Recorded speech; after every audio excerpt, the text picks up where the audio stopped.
Bueno, entonces vamos a empezar hoy con este núcleo de Sistema de Seguridad Social en Salud. Eh, este es uno de los tres componentes que tiene el sistema. Recordemos que el primero que vimos es pensiones, este segundo es salud, y el tercero que veremos la próxima semana será el tema de riesgos laborales. Entonces, cuando hablamos de la definición, estamos diciendo que es un conjunto articulado y armónico de principios y normas, políticas públicas, instituciones, competencias y procedimientos, facultades, obligaciones, derechos y deberes, financiamiento, controles, información y evaluación que el Estado disponga para la garantía y materialización del derecho fundamental de la salud. Aquí, cuando dice un conjunto articulado armónico de principios y normas, políticas públicas, ¿por qué? Porque es que el tema de salud es un tema de interés público, es un tema de responsabilidad del Estado. Y es el Estado el que tiene que garantizar el tema de la salud. Independiente que a través de esta ley 100 haya articulado instituciones públicas y privadas. Todos conocemos que en el tema de salud, pues en este momento son más las instituciones públicas que prestan el servicio desde lo que llamamos las EPS, que vamos a ver quiénes son. Y igual que en los que atienden, o sea, vuelvo y les cuento que lo que uno compra, igual que compramos un seguro para pensionarnos, aquí compramos un seguro de salud. Que muchos tenemos la oportunidad de tener un seguro de salud y comprar una famosa prepagada. Eso hace que nuestro sistema o nuestra situación sea doblemente, entre comillas, afectada, porque aparte de que tengo que cotizar por obligación al sistema de salud, pues tengo una prepagada por un solo hecho, y es que en Colombia realmente todavía hay muchas dificultades con el tema de salud. Aunque hay una cobertura grande, no hay mucha la atención. Voy a ir tratando con estos temitas más adelante. Entonces, la naturaleza y contenido del derecho es fundamental a la salud. Cuando decimos derechos fundamentales, este es el tema fuerte que tiene que ver con las tutelas. Hoy, lamentablemente, nuestro sistema de salud se mueve más por el tema de tutelas que por otra cosa. Uno debía ir, porque tiene el derecho, uno cotiza, uno paga ese derecho para que lo atiendan, pero sabemos todas las limitaciones que tienen las atenciones. No solamente en lograr las citas, en lograr que lo vea un especialista, y cuando uno está enfermo, pues uno tiene que esperar, pues uno necesita una atención inmediata. Entonces, estos derechos hacen que se muevan a través de una figura como la tutela, que protege ese derecho fundamental a la salud. Por eso es un derecho autónomo e irrenunciable. Es decir, pues es que yo no creería quién vaya a renunciar al tema de salud cuando usted lo necesita. Obviamente tiene que ir a que lo atienda y nadie renunciaría a él. Renunciamos los que en alguna forma tenemos una prepagada. Perdón. Porque lo que hacemos es irnos a otra figura, pero no todos tienen esa posibilidad, sino que tienen que acudir a las famosas EPS. Entonces, comprende el acceso a los servicios de salud de manera oportuna, eficaz y con calidad para la preservación, el mejoramiento y la promoción de la salud. Mire esta parte bien importante, que es donde uno casi que puede decir que eso no existe, no ocurre en nuestro sistema. Y por eso el sistema de salud colombiano, después de 25 años de estar en desarrollo, la ley 100, que es la que lo crea, pues no hemos logrado eso. Con una dificultad, y es que todos los días escuchamos, vemos y tenemos las evidencias de gente cercana a las empresas, familias o conocidos, que el acceso es bien complicado. O sea, no hay una oportunidad. Para que yo tenga una oportunidad en la atención, primero tiene que ser de una atención de urgencia, es decir, que está afectando de manera vital a la persona, es decir, de vida, de muerte, para que a mí me atiendan en una urgencia. Y ni así, muchas veces yo llego a las urgencias y no es oportuna la atención.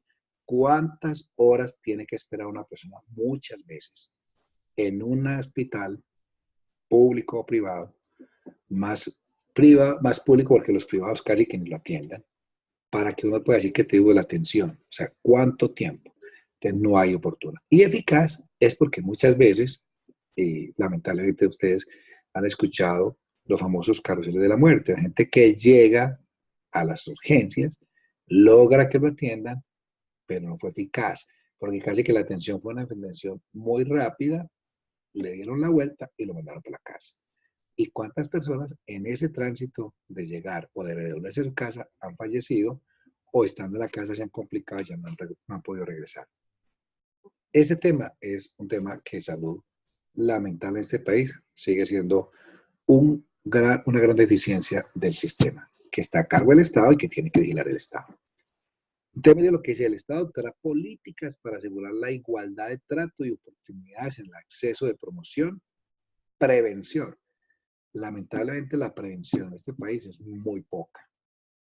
Las EPS, que son las que realmente aseguran el tema de salud, deben trabajar más la prevención, porque ahí es donde está el éxito de una empresa. Y entre menos gaste en atender la salud, pues para mí será un mejor negocio. Por eso la prevención, y quien más ve uno que trabaja la prevención en estos sistemas en salud, es el tema de riesgos laborales. Uno ve las ARLs interesadas en la prevención porque saben lo que les vale realmente la intervención, o sea, cuando ya se afecta la salud. Diagnóstico, tratamiento, rehabilitación y paliación de todas las personas. ¿Esto qué quiere decir? Que el sistema, como está planteado desde ese artículo 49 de la Constitución Política, es excelente. O sea, uno diría, ese es el deber ser. Así debería ser nuestro sistema de salud. Pero no lo es. Mire que este sistema de salud colombiano está dividido en dos regímenes. Recuerden que en pensiones hablábamos de dos regímenes también, ¿cierto? El régimen público y el régimen privado. Estamos hablando del famoso tema de prima media y el otro de la ahorro individual. Aquí también hay dos regímenes, pero es en la forma como llegamos al sistema. Y el primero es el conocido como el régimen contributivo.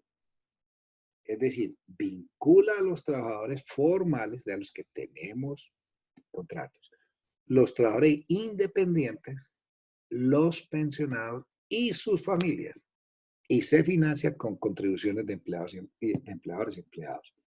Este es el sistema por excelencia fuerte dentro de los dos regímenes que hay en salud, el contributivo, o sea, ¿quién contribuye al sistema con su participación desde el punto de vista económico? El trabajador, el independiente. Los pensionados. ¿Por qué los pensionados, independientemente de que adquieran el derecho a la pensión, tienen obligatoriamente que seguir cotizando? Y uno ve la queja que permanentemente tienen los pensionados a través de todas sus asociaciones, en que recuerden que uno como trabajador no cotiza sino una parte y la otra se la está cotizando su empleador.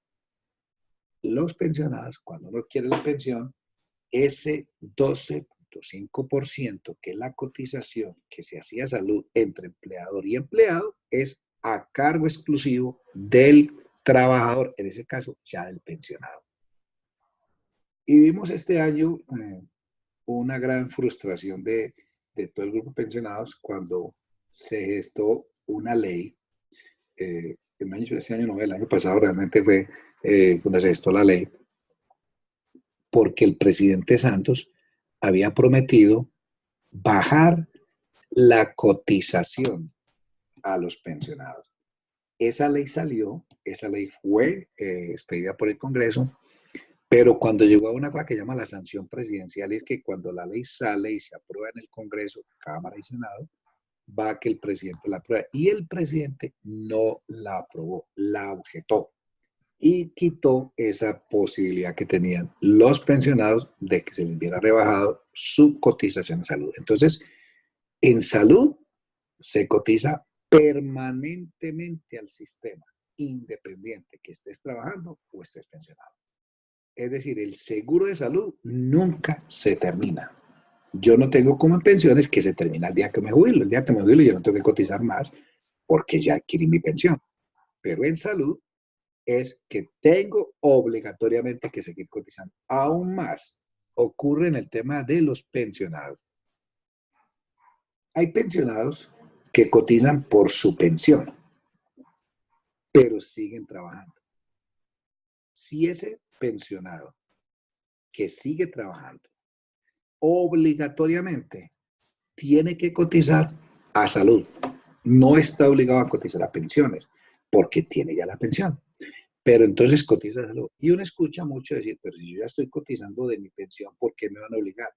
Pues lo obligan a cotizar porque en Colombia las pensiones tienen aporte de salud y cuando estás trabajando, tienes una relación laboral o un bono contractual, también debes cotizar. Es decir, hay pensionados que cotizan o hay pensionados que cotizan 2 veces porque trabajan. Tienen la pensión y trabajan. Hacen doble cotización. Pues no significa para nada más, porque igual, usted cotice una vez, o cotice dos, o cotice tres, la atención es la misma. Distinto en pensiones, cuando yo cotizo por varias empresas, pues puede que las semanas no me sumen, pero el capital me suma, o el promedio para que me reconozca la pensión. Entonces, lo primero que hay que dejar aquí claro es los pensionados siguen cotizando al sistema de salud. Los independientes porque se afilian y cotizan a los dos sistemas, a pensiones y salud. Y obviamente unos beneficiarios de todos nosotros, trabajadores formales, independientes o pensionados, es la familia. Porque nosotros, nuestro grupo familiar, tiene cobertura en lo que llamamos nosotros el sistema de salud, pues en la forma solidaria, recuerden, unos cotizamos más y otros cotizamos menos, pero igual tenemos la atención. ¿Cómo está integrado entonces ese sistema de seguridad social en salud? ¿Qué integra el sistema? Realmente está el Ministerio de Salud y Protección Social, que es quien tiene el fuerte, que es el manejo administrativo de tal de la salud. Y actúa como un organismo de coordinación, dirección y control. Las famosas entidades promotoras de salud, EPS, que son las que reemplazan. Entidad promotora de salud, EPS. Responsable de la afiliación y el recaudo. Este recaudo ya va por otro sistema, va variado, pero son las que se encargan de afiliar. Uno se afilia a una EPS. La EPS es quien le vende a uno ese seguro para que en caso de requerirlo, pues lo atienda primariamente, es decir, le atienda su enfermedad o su malestar, que uno va a hacer la EPS. Recuerden que nosotros como trabajadores tenemos la obligación, y es el único documento válido para el empleador, es la incapacidad expedida por su EPS. Incapacidades expedidas por empresas diferentes a la EPS o que no sean de la red de la EPS. Ya yo tengo que ir a una figura que se llama la transcripción de esa incapacidad, es decir, que me la convalide. Pero el empleador no la aceptará hasta que no la convalide. Y hay trabajadores que han entrado en dificultades porque la EPS no la transcribió, antes no tienen cómo demostrarle al empleador que efectivamente estaba incapacitado. Un tema que genera permanente controversia y problemas en las empresas. Están las instituciones prestadoras de salud. Dijimos que hay una que es la institución, la EPS, que presta el servicio de salud, y está la IPS, que es la institución que realmente presta la atención, o sea, corresponde a estas instituciones el manejo ya del trámite, del tratamiento de la enfermedad como tal. Yo voy a una EPS y una EPS no me atiende sino la atención del médico que me mira qué tiene, de pronto me dan algunos medicamentos, pero si yo requiero algún tratamiento o alguna intervención quirúrgica, ya la EPS no me puede atender. No está en su resorte, pero tiene la obligación de contratar con las famosas IPS, que ya son las que me van a intervenir en la salud para que ésta me presten el servicio. Entonces ya estamos hablando de dos sectores muy importantes. La EPS, donde me afilio, pero la IPS o las S, porque cuando hablamos de la IPS, pues son todas estas IPS privadas, y cuando se convierten o son públicas, hablamos de las S, Empresa Social del Estado. Esa es una IPS, pero tiene la connotación pública y se denomina ESES. Esas eran los famosos hospitales públicos que existían antes de la Ley 100. Cuando no teníamos la Ley 100, habían hospitales, y los hospitales eran públicos o privados. y uno tenía casi una connotación de un término que no tiene un fondo, pero que realmente lo manejábamos, y era que uno entendía que las clínicas es que eran las privadas y que los hospitales eran los públicos. Uno y otro son las mismas, o sea, todos prestan el servicio de atención y tratamiento de la enfermedad a través de intervenciones muchas veces quirúrgicas, en otros simplemente tratamientos de hospitalización y quedarse en eso. Entonces, esas IPS, públicas o privadas, o sea, IPS y IS, son los que realmente te atienden. Te atienden con cargo o con costo o con cobro a la EPS. Cuando yo voy a mi EPS y me dice, señor, usted tiene un problema en uno de sus órganos, usted requiere una intervención, yo lo voy a remitir a uno de la red que tengo, vaya al Hospital General de Medellín, vaya al Hospital Pablo Tobón, vaya al Hospital, a la Clínica de las Américas, a cualquier hospital que tengo, y allá lo van a atender. Usted va a ese hospital, muestra su carnet, lo atienden, lo intervienen, lo sanan, y esa es la idea, que lo sanen, y usted sale y se va. ¿Quién pagó esa atención? Su asegurador. ¿Quién es su asegurador? Su EPS. Entonces, ese es un tema claro de estos actores. Entonces, estamos hablando. Entonces, pueden ser entidades oficiales, mixtas o privadas.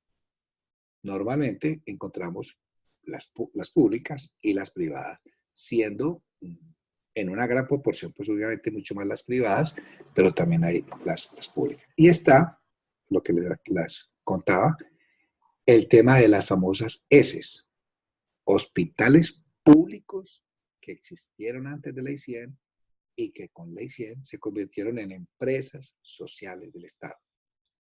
Esto tuvo una connotación.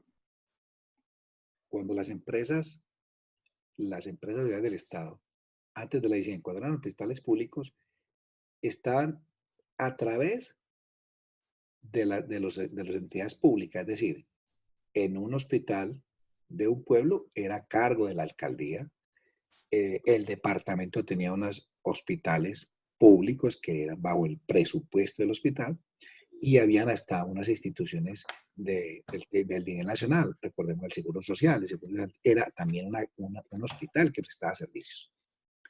Esas empresas, cuando pasó la Ley 100, se convirtieron en esas y se volvieron autosostenibles. Estamos hablando de que eran entidades públicas descentralizadas, con personalidad jurídica, patrimonio propio, autonomía administrativa. Conclusión, debían ser rentables por sí solas.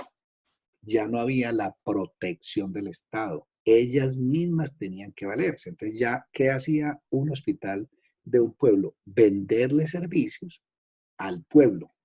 ¿A través de quién? De su alcalde, de su municipio, de su alcaldía, para que le pagara los servicios. ¿Por qué? Porque ya no había la atención que conocíamos nosotros como de caridad. La gente iba a los hospitales públicos antes de la Ley 100 a que lo atendieran si no tenía ningún otro seguro. Como no había una cobertura grande, que fue lo que la Ley 100 buscó. Recuerden, cuando vimos cuando vimos el tema de la seguridad social integral, estábamos hablando de unas connotaciones, hablamos de una solidaridad, de una universalidad, de una integralidad.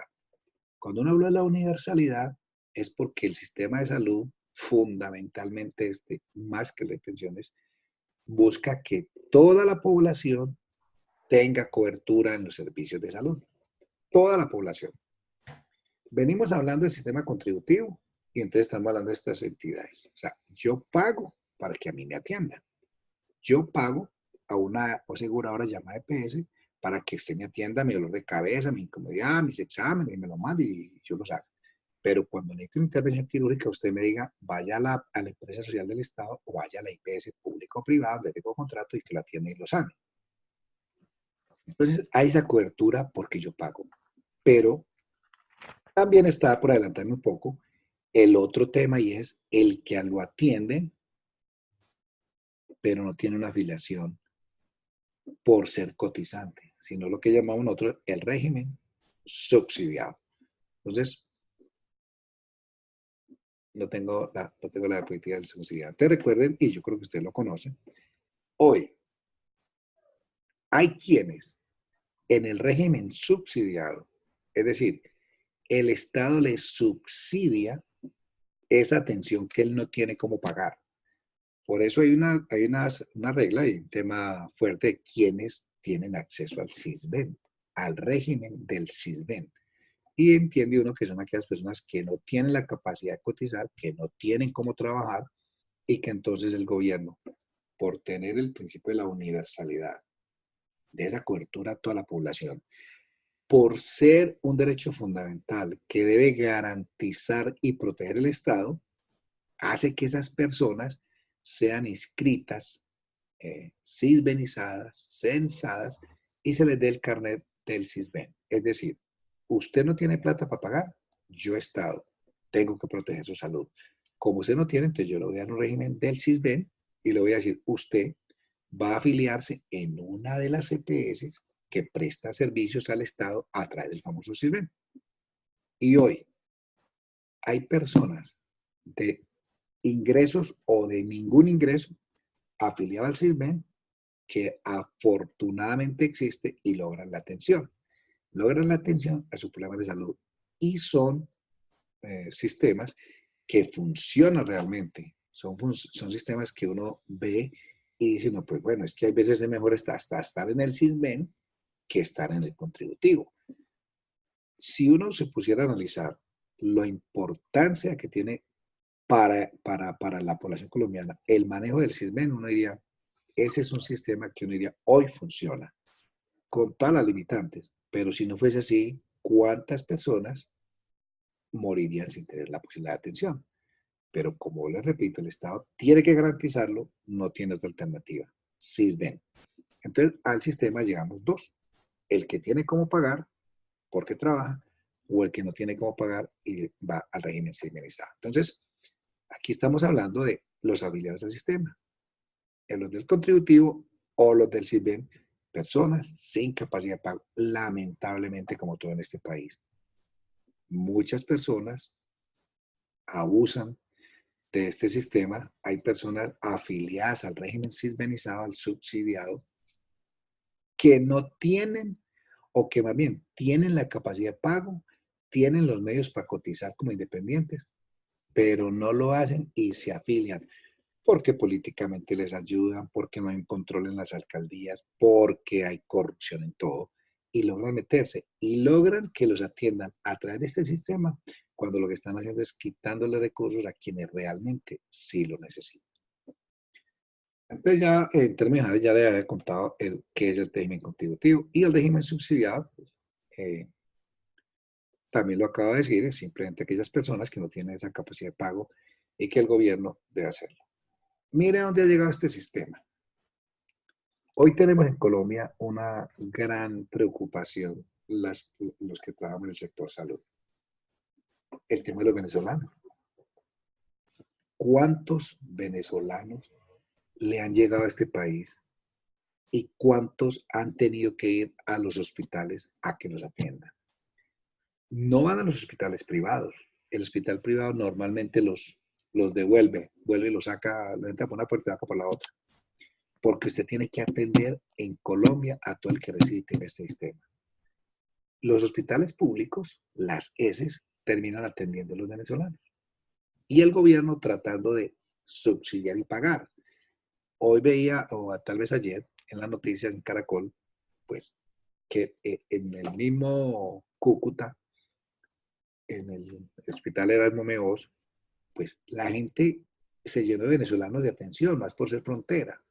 Entonces, si no hay una buena atención para los colombianos que estamos en el sistema, pues imagínense lo complicado de tener que recibir a una cantidad de migrantes venezolanos que también necesitan su tema de salud y que también a veces hasta es de vivencia y todo, porque el informe lo manejaban sobre cuántas mujeres venezolanas venían a tener sus hijos a Colombia, porque era muy fácil, y en cambio en Venezuela mucha dificultad.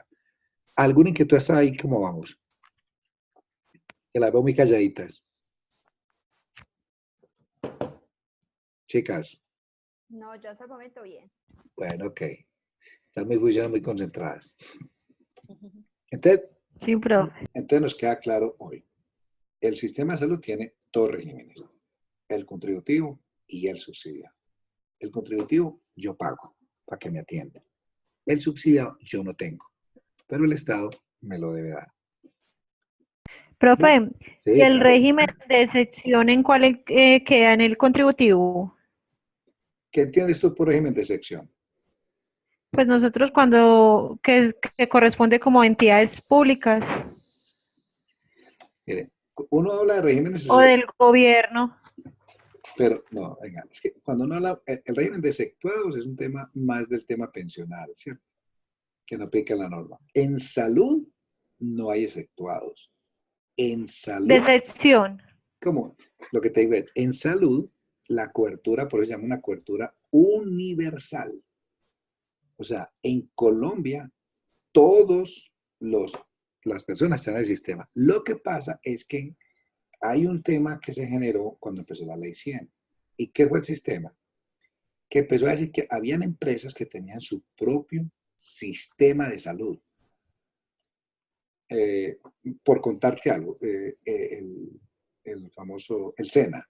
El SENA tenía un sistema de salud propio, no propio, sino que tenía unos beneficios para sus trabajadores y sus familias de una atención en salud diferente a la que tenía el sistema, ¿cierto? Entonces lo hacía propio. La Universidad Nacional tiene un propio sistema de salud.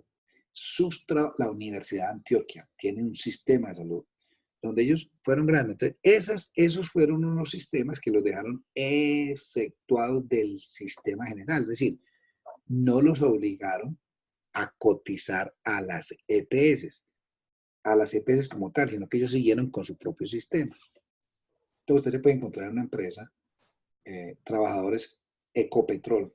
Ecopetrol tiene su propio sistema de atención, ¿cierto?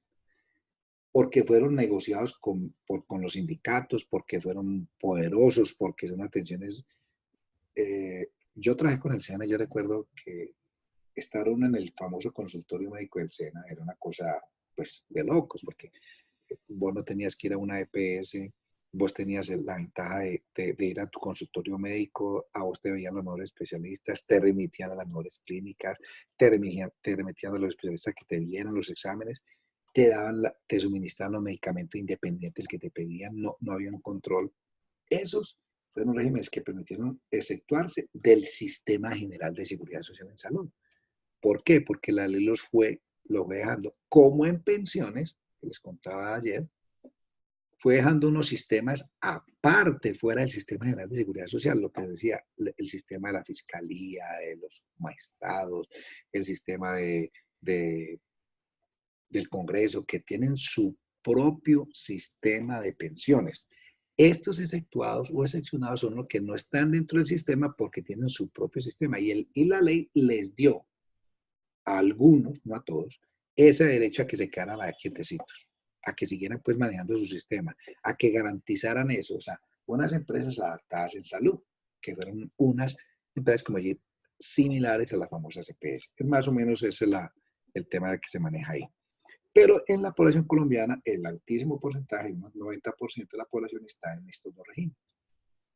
Y hay personas, como le decía, por el tema de la cobertura universal, uno se encuentra, por ejemplo, en el caso de nuestro hospital. Usted va, si usted tiene el carnet del CISBEN, pues usted muestra su carnet. Pero, ¿qué pasa con el habitante de calle? No tiene CISBEN, no tiene contributivo. Sin embargo, el Estado debe garantizar la atención en salud. ¿Dónde llegan estas personas de la calle? A los hospitales públicos. En Medellín, normalmente llegan al Hospital General de Medellín, llegan a un policlínico, a un San Vicente, personas que ni siquiera tienen identificación, porque son lo que llamamos lastimosamente desechables. Personas que llegan no tienen documentos, no tienen papel, no tienen nada. Muchas veces no se sabe ni siquiera el nombre de la persona, como realmente llama. Y llegan heridos por accidente de tránsito, porque tuvieron una lesión de arma de fuego, arma blanca entre ellos mismos, porque fueron atropellados por un carro. ¿Dónde llegan a que los atiendan? Y el sistema, bajo ese principio fundamental de la salud, debe atenderlo. En urgencias, ningún hospital en Colombia, público o privado, puede negar la atención de urgencia, es decir, la atención sin la cual es posible que se muera la persona, es decir, vital. Ninguno. Usted, si un hospital privado, tú llegas de urgencia por un accidente, por una herida, por lo que sea, te tiene que atender independiente de tu situación. ¿De qué es la situación? De si estás en el contributivo o si estás en el subsidiado o si no tenés ninguna vinculación. Eso se llaman los vinculados al sistema. Suena ilógico, vinculado, pues ya me tengo. No, ni siquiera están vinculados, pero el sistema los vincula automáticamente por el solo hecho de estar en Colombia y ser residente. Ya usted después, como institución que preste ese servicio, empieza a buscar quién se lo va a pagar. Y esos son los trabajos que hacen, vale la redundancia, las trabajadoras sociales en los hospitales, tratando de vincular a esa persona. Usted cómo se llama, venga, busquemos dónde está su documento de identidad, venga, pues, para que el sistema lo afilie, para que lo tenga como un vinculado, porque es que usted va a volver aquí a este hospital o donde sea, entonces, para que lo puedan atender, pero hay que atenderlo. Entonces, es un tema fundamental en esto. Pero básicamente se mueven estos dos sistemas, contributivo y subsidiado. Ya más o menos les he contado así a grandes rasgos lo que es. Este sistema lo integran realmente estas tres entidades. De aquí no se sale la atención. Como les digo, uno se afilia a uno llamado EPS, entidad promotora de salud. A mí me atiende esa entidad promotora o me interviene la IPS, prestadora del servicio de salud. Aquí es donde uno encuentra el gran problema del sistema. Hoy, uno ve EPS quebradas por malas administraciones, por un desbordamiento del sistema como tal, pero igual ve instituciones IPS, OS quebradas, porque las EPS no le pagan. Entonces, el uno se quiebra porque por malos manejos o porque le exigen más de lo que está obligado a dar. Hay un tema pues que no quiero entrar ahí para que no nos complique mucho la vida con eso y es el famoso POS, el plano obligatorio de salud. Es decir, hay ciertas enfermedades que están incluidas en ese POS a las que las entidades promotoras de salud EPS están obligadas a prestarte el servicio, si está ahí. Lo que llamamos no POS, o sea, no está dentro del plano obligatorio de salud, no está obligada una EPS a prestártelo. Entonces, ahí donde uno viene la tutela cuando uno no le dan ciertos tratamientos en ciertas enfermedades que llama el sistema catastróficas y que el gobierno asume y paga bajo otra figura. Entonces una EPS diciendo yo no la puedo atender a usted, pues, o aquí se me va a ir la plata. Entonces empiezan a dilatarte o a negarte la atención o la remisión para la famosa cirugía. Como no hay la plata suficiente en el sistema, como usted tiene una plata porque usted las cotizaciones y de sus afiliados es la que usted le están entregando, pero como usted la ponen a sacar tanta plata y vía tutelas, mire, ustedes han escuchado cosas que uno, la verdad, a veces no comprende, aunque al que le tocó muy bueno. Vía tutela han obligado a algunas EPS a remitir pacientes a que los traten en Estados Unidos. Entonces, si ustedes alguna vez han leído o han escuchado casos de eso. Entonces, imagine cuánto le vale a una EPS tener que desplazar a una persona a esta, pues no es lógico, que no es lo más normal, pero se ha dado. O que exijan a una EPS prestar el servicio y pagar atenciones que no estaba obligado a hacerlo. Eso hace que esas EPS, o por su malo manejo, o por ese desbordamiento de lo que le están obligando, tenga que atender y sacar sus recursos. Entonces hace que se empiecen a quebrar o a dilatar los pagos a esa IPS o a esa S que prestó el servicio. Dilatan los pagos, lo que llaman las glosas, no le pago por esto, no le pago por lo otro, y entonces hace que uno se quiebre y que el otro, que prestó el servicio, que sacó sus recursos, que tiene que pagar sus médicos, que tiene que pagar sus nóminas, se vea con unas carteras impresionantemente grandes y que hoy, en este país, poco puede uno ver. Ustedes escuchan a diario las informaciones, sobre todo de las empresas sociales del Estado, las públicas. deben 2 meses, deben 3 meses, no les han pagado, deben 4 meses, deben 5 meses, les van a pagar, no les van a pagar, pues no hay cómo subsistir. Y una empresa que no tiene ni siquiera cómo pagar a sus trabajadores, dígame cuáles serán los recursos para atender a la gente, mucho menos. Entonces, estos tres son los actores fundamentales como entidad de este sistema de salud. El tema de las cotizaciones ya lo hemos hablado, son el 12.5, donde el empleador cotiza el 8.5 y el trabajador el 4. Tanto para pensiones como a salud estamos hablando en 4. Este es un tema que es muy importante dentro de este tema, sobre todo en las empresas, y quiero empezar a tocarlo en esta parte final.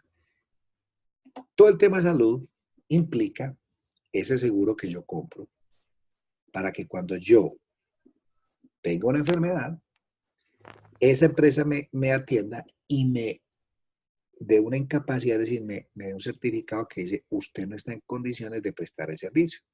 La incapacidad. De origen común, porque no voy a hablar de la CP, no voy a hablar del tema de riesgos laborales que veremos la semana entrante. La incapacidad. Y esto, y lo traigo es porque esto genera en las empresas un permanente problema por el manejo que como tal se da en el sistema.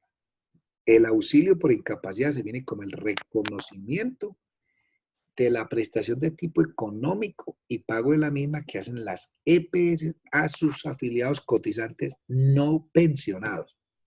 Aquí ya hay una diferencia. Recuerden que les decía que el pensionado tiene obligatoriamente que cotizar a salud, pero cuando el pensionado lo incapacitan entre comillas, pues no hay un reconocimiento económico de esa incapacidad porque no hay un empleador, porque él está ya recibiendo una mesada pensional, distinto al trabajador, que entonces uno diría, si usted lo incapacito, pues su empleador no le debe pagar porque usted no está prestando el servicio, entonces usted de qué va a vivir.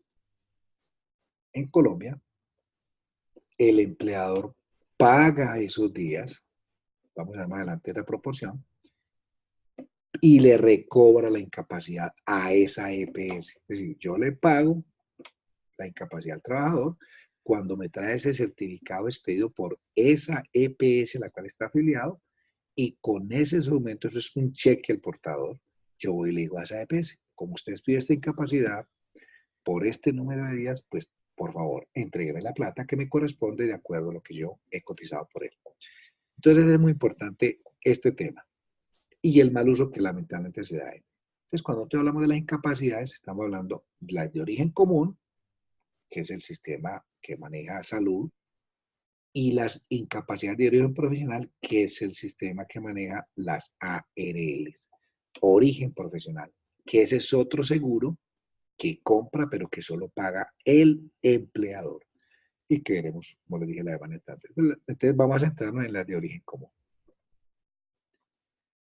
En Colombia, esas incapacidades se pagan en los primeros 90 días en las 2/3 partes del salario, es decir, un 66%. De lo que cotiza de la base de cotización del mes anterior al cual la persona se enferma.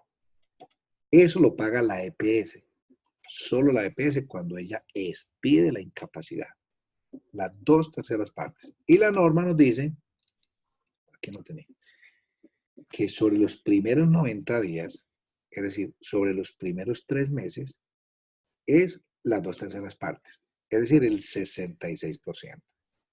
Pero que del día 91 al 180, la EPS está obligada a pagar, pero solo el 50%.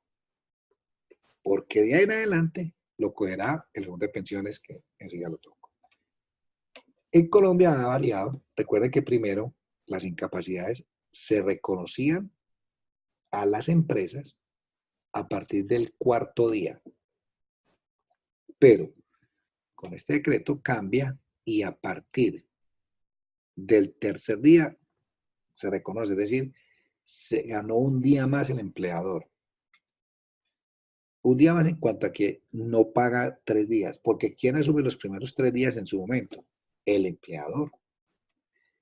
¿Qué es asumirlo? Que él está obligado a seguir cotizando, pagando, perdón, sobre el 66%. Esta es una gran inquietud que siempre se plantea y se pregunta y es, hoy en Colombia, los 2 primeros días, hoy, están a cargo del empleador, los 2 primeros. Y a partir del tercero, a cargo de la EPS. Entonces la pregunta es, ¿con cuánto debe pagar los 2 primeros días el empleador? ¿Con el 100% o con el 66%? Y simplemente referirnos a la norma. Desde el día 1 hasta el día 90, las 2/3 partes, es decir, el 66%. El empleador paga esos 2 días con el 66%. No quiere ello decir que no pueda pagarlos con el 100%. Muchas empresas, a través de sus sindicatos o las que no lo tienen por concesión del empleador, han decidido como estímulo pagar el 100%. Entonces una persona se incapacita un día, le pagan el 100%. No tiene ningún descuento de su asignación. Le pagan, se incapacitó 2 días, le pagan el 100%. Se incapacitó más días, a partir de esos días le van a reconocer el 66% o le reconocen el 100%. Hay empleadores que reconocen el 100% de la incapacidad. Es decir, están asumiendo que en cada incapacidad ponen plata. O sea, ponen ese 33% que faltó al trabajador. Eso es un aporte que hacen las empresas a sus trabajadores. Eso tiene sus pros y sus contras. Se ha demostrado que cuando usted no le duele, que cuando usted no le hace mella en su salario su incapacidad, pues este sistema está dado a que mucha gente logre conseguirse incapacidades porque también todo se nos ha perdido en este país y unas cosas de la ética. Y hay personas que se consiguen incapacidades supremamente fáciles. Entonces hace que como no me descuentan plata, como yo igual esté incapacitado o no, pues independientemente que esté enfermo o no, pues simplemente el puentecito, las fechas especiales, me consigue la incapacidad y a mí no me pasó nada. A los que no, sí les duele, porque no es lo mismo cuando usted se gana 1.000.000 de pesos y le van a pagar por esos 30 días su 66%, haciendo aquí una aclaración. A nadie se le puede pagar menos del salario mínimo. Ejemplo, si un trabajador gana el mínimo y se incapacita, el reconocimiento como tal tendrá que ser el mínimo, independiente de que esté incapacitado. ¿Por qué? Porque en Colombia está la garantía de la pensión mínima y del salario mínimo en las condiciones normales, con jornadas completas. Entonces eso no. Pero quienes ganamos más, sí vemos el hueco. Si una persona que gana 2.000.000 de pesos, pues y se incapacitó un mes, ¿cuánto es el 66%? Le van a entregar su 1.200.000, su 1.300.000 y va a decir, oiga, el hueco es bien grande. ¿A quién le va a estar interesado en capacitarse? A nadie. Pero hay gente que juega con esto y abusa de eso. Bueno, les contaba que entonces las incapacidades se generan desde el día 0, de 1 hasta el 100, al 90 en el 66% y del 91 al 180. Las EPS tienen la obligación de cotizar hasta el día, de pagar la incapacidad hasta el día 180. ¿Qué pasa entonces cuando la incapacidad supera el 180? Las EPS, cuando usted tiene 120 días de incapacidad, debe evaluar si usted tiene un pronóstico favorable o desfavorable de recuperación. Si es favorable o desfavorable, igual lo tiene que notificar al fondo de pensiones donde el trabajador está afiliado. ¿Por qué? Porque a partir del día 181, con el reconocimiento del 50%, lo asume, lo coge, se hace responsable el fondo de pensiones. Y el fondo de pensiones, si el concepto es desfavorable, deberá someterlo a un examen para establecer qué grado tiene de pérdida de su capacidad laboral, para buscar el reconocimiento de una pensión de invalidez. Pero si no tiene para eso, o si el pronóstico es favorable, pues deberá asumir la atención y el pago de ese auxilio económico desde el día 180 hasta por un año más. Es decir, entonces aquí tengo hasta un año más. ¿Qué implica? Que el fondo reconocerá al trabajador, porque normalmente hay uno de los derechos para tener una relación laboral, un contrato es tener más de 180 días de incapacidad. Muchísimas empresas no lo hacen. Sigue con el trabajador y el fondo reconoce la plata. Hoy en Colombia había una gran duda de qué pasaba. Uno entiende y casi que se partía de un hecho, y es que quien lleva 180 días incapacitado de 6 meses, pues era una persona que ya prácticamente estaba para que le reconocieran invalidez. No, hoy no es así. Hoy hay muchísima gente que está incapacitada y que no alcanza el porcentaje del 50% de pérdida de la capacidad laboral para poder estar ahí. Entonces, conclusión, ese fondo lo asume un año más. Si al año o no lo calificó porque no le dio para una pensión de invalidez, o no lo ha rehabilitado porque todavía está en proceso, vuelve a ser responsable del reconocimiento de la incapacidad de esa persona a partir del día 541, que es el año 360 más los 180 iniciales de la EPS, nuevamente la EPS. Eso acaba de salir un decreto, no sé si lo coloqué, de pronto está como en el material, creo que sí, eh, que ese decreto ya dijo, porque había la duda, ¿quién sí? Nadie dijo que sí. A mí la EPS decía, a mí me obligaron a pagar los primeros 180 días y los fondos decían, y a mí me obligaron a pagar hasta un año más. Bueno, ¿y qué pasó con la persona que lleva año y medio incapacitado, pero que todavía sigue afectado en salud y que no le da para una pensión de invalidez? ¿Quién asume esa pensión? Nuevamente la EPS, hasta que lo restituya al trabajo o hasta que la persona se deteriore tanto que vuelva a ser calificada para un tema de pensión de invalidez. Entonces, es un puntico clave que es importante tener ahí. Eh, este es el tema donde estamos hablando de la famosa sentencia que coloqué como trabajo, y es temas que se nos presentan a diario en las empresas. Puedes pedir a un trabajador que se ausenta del trabajo sin justificar la incapacidad. O sea, hay personas que se van del trabajo supuestamente porque están incapacitados, pero que no la justifican. Entonces, si el trabajador no informa oportunamente al empleador de sus incapacidades, ni las acredita mientras orden médicas de la EPS o la ARL, en este caso es la ARP, pero es ARL, podría tener aplicación a que abandonó el cargo, es decir, está sin justa causa por fuera, y podría darse la terminación del contrato o en el sector público, lo que nosotros llamamos abandono el puesto. El único documento válido para acreditar la enfermedad y por eso no prestar el servicio es el formato, la incapacidad de la EPS. Como les digo, muchas veces no les piden las EPS, los piden otros de sus agentes o entidades a través de los cuales prestan los servicios, o muchas veces la persona acude al médico del centro médico que tiene cerca a su casa, ese lo incapacita, no es de la red de su EPS, hay que ir a transcribirla, a que la EPS le dé validez. Si le da validez, no pasó nada, pero si no le da validez, serios problemas tiene una persona frente a su empleado. Ese es el caso que le acabo de decir, el que tengo aquí planteado. ¿Puede el trabajador justificar su ausencia de trabajo con incapacidad ordenada por un médico particular? Sí, inicialmente, mientras se convalida, mientras se transcribe. Porque o si no, no le sirve. Nosotros, por ejemplo, ¿qué hacemos? Cuando una persona me llega a mí con una incapacidad de un médico particular, pues simplemente le digo, bueno, vamos a transcribirla. La obligación la tiene el empleador, así está la nueva disposición.